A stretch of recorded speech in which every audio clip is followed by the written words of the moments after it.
They uncovered a mass grave in the Carolinas. Please lock your doors. First off, I need to state that I'm a man whose faith is that of science. I believe in germ theory and general relativity. The supernatural is not my ballgame, never has been. I am skeptical of all things people think can be explained with science. I grew up with a Bible-thumping father and no mother, because apparently sepsis is all part of God's plan. My mother died at home with a fever of more than 105 Fahrenheit. My dad didn't believe in theories, not medicine or Cro-Magnon man. There was just God and his plan. Although I'd like to think my father had no influence on my life. I suppose all this led me to where I am now. I'm the head of the anthropology department at a large southern university.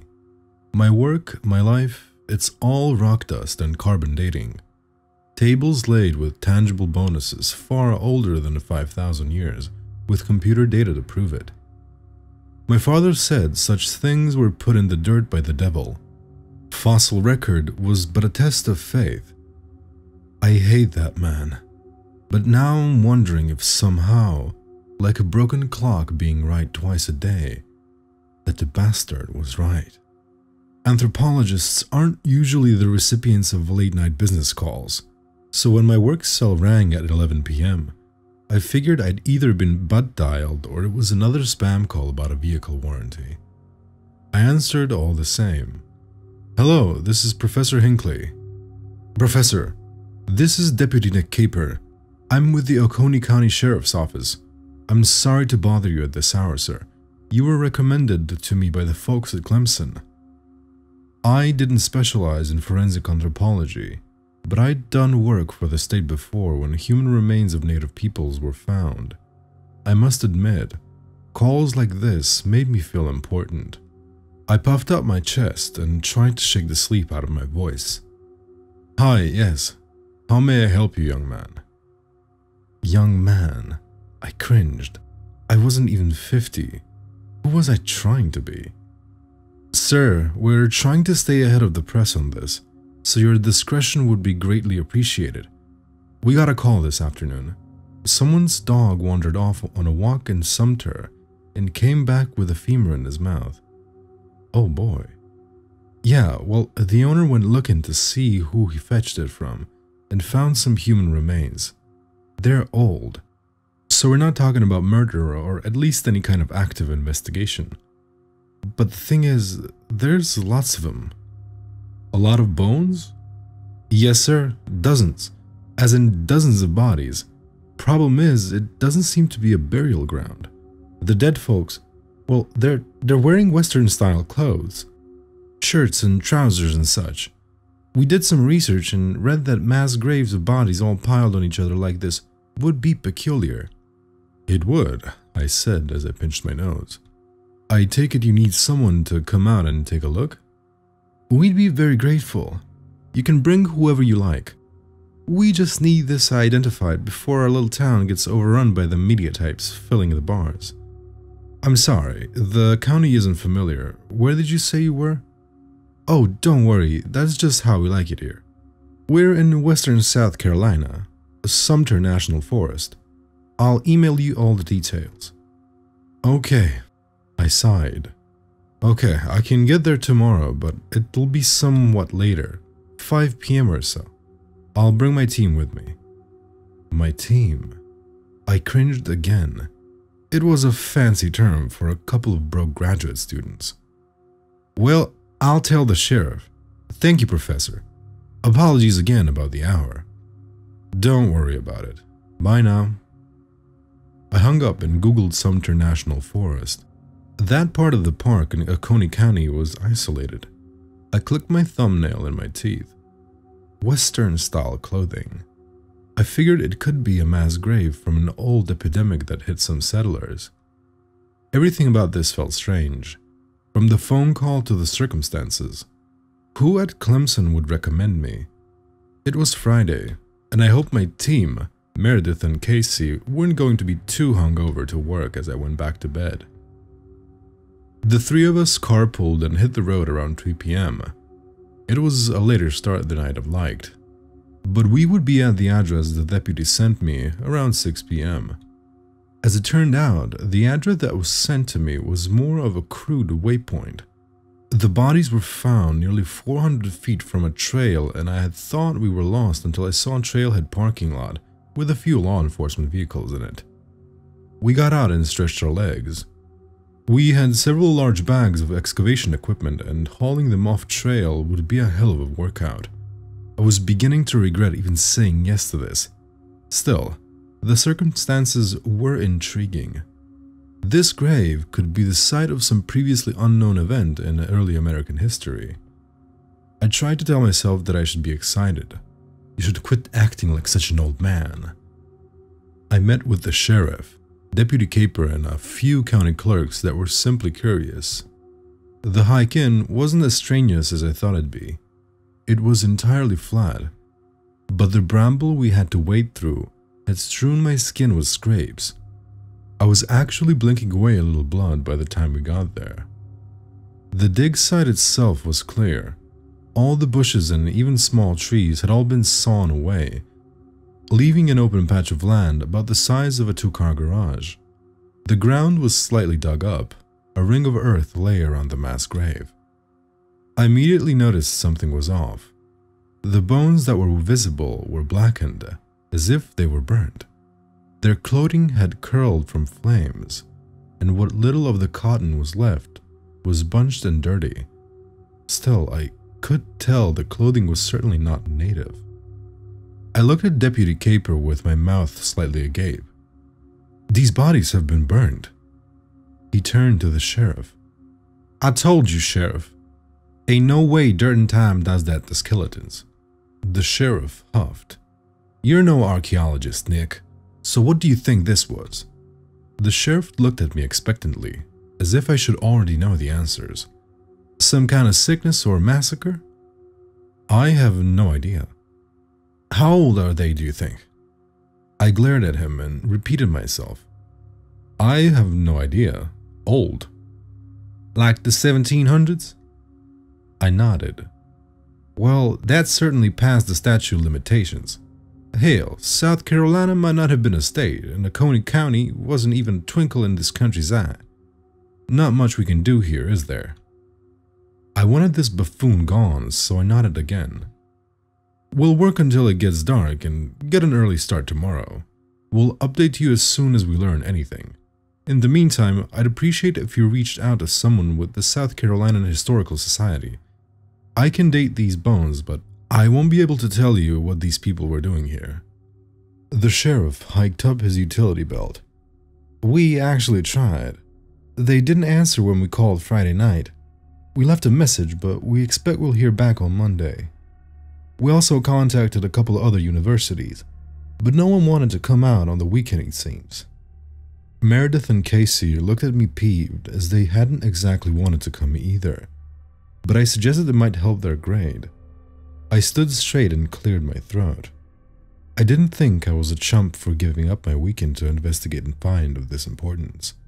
I thought it was the Southern Society's fault, and not mine for being more interested in barbecues than mass burials.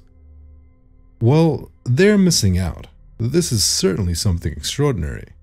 Nothing we need to be concerned about, though, right? The two cops seemed listless. They wanted to be dismissed. I sighed, almost disappointed. No, probably not. Okay, well, we're off then. The wife's been looking after the brisket today, so... The sheriff crossed his fingers. Fingers crossed.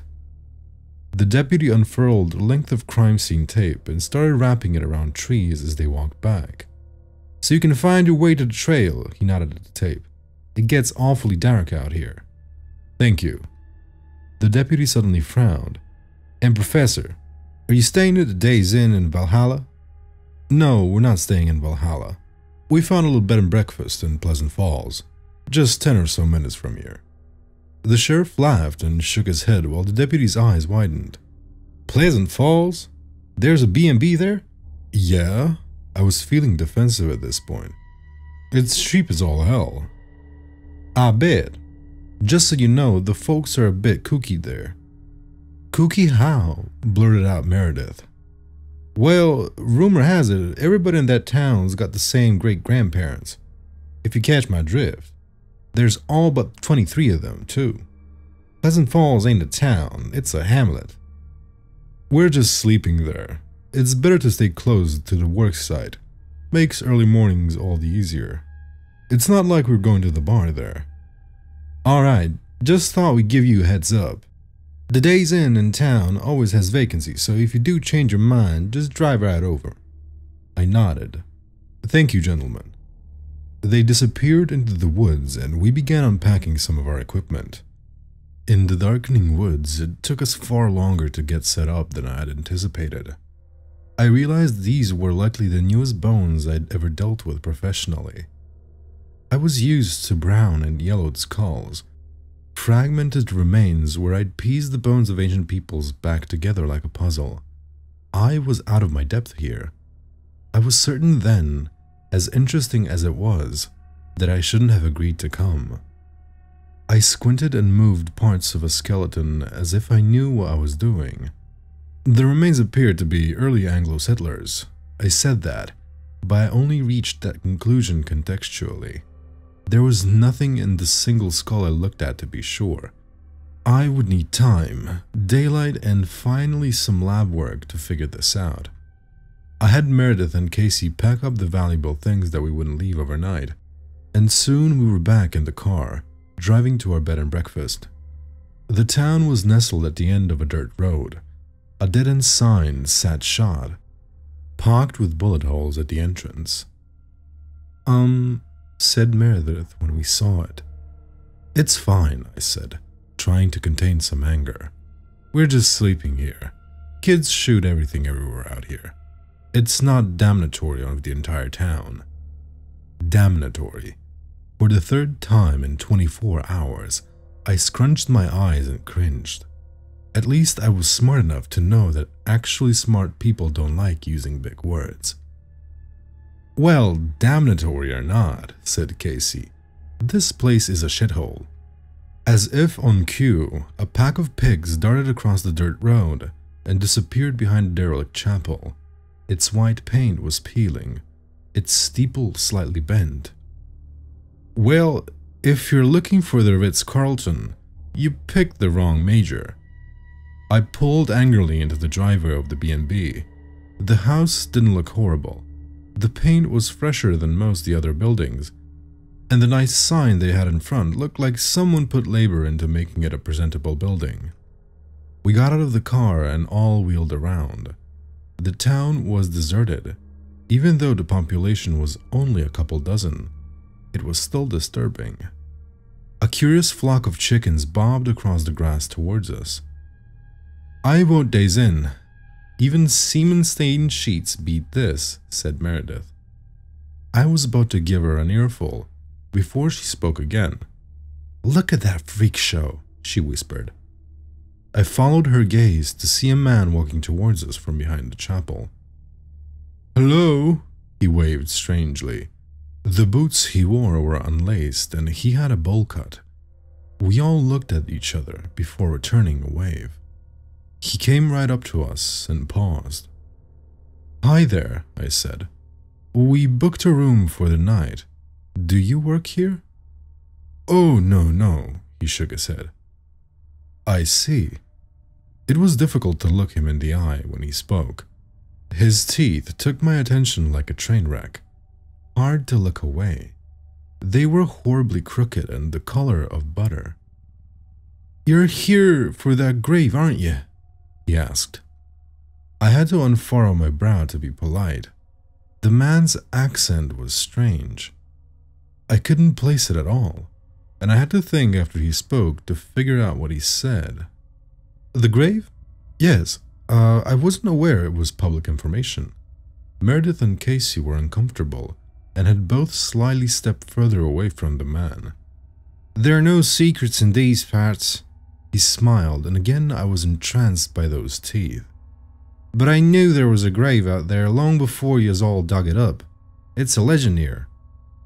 I wanted this hillbilly to leave us alone, but now I was more intrigued. I stepped towards him. How's Dad? He sighed as if pleased he got to tell the story. This place had a name that's been long forgotten. Far Wales. That's what the settlers called it when they first came here all those hundreds of years ago. Thing is, they weren't alone in those woods. There were others living here, spirits, demons, you pick a name. But they weren't human. They looked it though, skinwalkers or some sort. The man paused and seemed to wipe a grin off his face. Anyhow, instead of leaving here when they weren't here first, the people did what those new countrymen did. They invited them all to dinner in a shack, locked the door and buried the place to the ground. They buried the remains somewhere out in the woods. Well, it looks like your town's folklore is somewhat accurate. Oh, I know, but that's not the interesting part. The legend went on to say that one of them didn't die right away. He lived, at least long enough to talk to his killers. What did he say? Meredith and Casey were now leaning forward to listen. He said that if their bones were ever to see the light of day, his people would grow flesh like trees do leaves, and that they'd rise up from the dirt and slaughter those townsmen. Slaughter everyone. Every last settler on this new world. I saw a couple of women in the window of the church. They laughed when I caught their eye and ducked behind the sill. My cheeks flushed and I exhaled like a bull. I'm not interested in that kind of nonsense. Flesh does not photosynthesize. Skin, hair, a conscience. These things are created by cells and that's all good. The man held up his hand to stop me. I was just telling you a story. No need to get all specific. Right, I said. Meredith gave me a little eye roll as if to say asshole. Just be warned. The sun was shining awful bright today, he smiled. And the day before, too. I opened my mouth, but Meredith cut me off. We appreciate the heads up, we really do. I thought you might. He bowed his head and sauntered off. Good day now. Good day, said Casey somewhat sarcastically. When the man was out of earshot, I whipped around. You two are okay playing along with that nonsense? If it means not being murdered in my sleep, said Casey, and after that spiel of what the cops thought of this place, you can stay here, but I'm staying in Valhalla. Holla, said Meredith in agreement. Okay, fine. I was fuming but trying to keep my cool, trying not to be the twice-divorced grump I was inevitably becoming. But if you're taking my car, you'll be back at the crack of dawn to take me to the site. Done. We'll fill her up for you too. I should have left with them. Although the doors to the B&B were unlocked, there was no one there. I rang the little bell, but no one came to greet me. Too proud to call them back for a ride, I took one of the second-floor rooms and barricaded the door shut behind me. I slept fine, surprisingly, although I didn't want to admit it. That ghost town and the bowl-cut man's rantings made me feel like a scared child. The only problem is that when I woke at sunrise, Meredith and Casey weren't there. I stepped onto the front porch of the bed and breakfast. The town was as empty as the evening before, just some stray animals here and there, the same chickens and a skeptical border collie inspecting me from a distance. I pulled out my phone and called Meredith and then Casey. No answer. The sun got higher and dawn was long gone as I began walking down the road. I passed the trailhead parking lot and stared at where the trail began. It was as if there was a door into the forest, a patch of empty space in the otherwise impenetrable wall of woods. And that door was waving to me. The wind was blowing hard now, the leaves and branches swaying to and fro, entrancing. I stopped walking. Somehow I'd hardly noticed it. My car was in the parking lot. I was fuming. Did they really not even bother driving the extra 5 minutes to pick me up? I rushed toward the trail in a huff and charged through the brush to the burial site. By the time I got there, my skin was scratched up horribly and I was panting.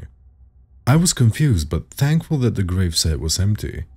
Meredith and Casey would have seen me in that sorry state and pitied me as some pathetic old man.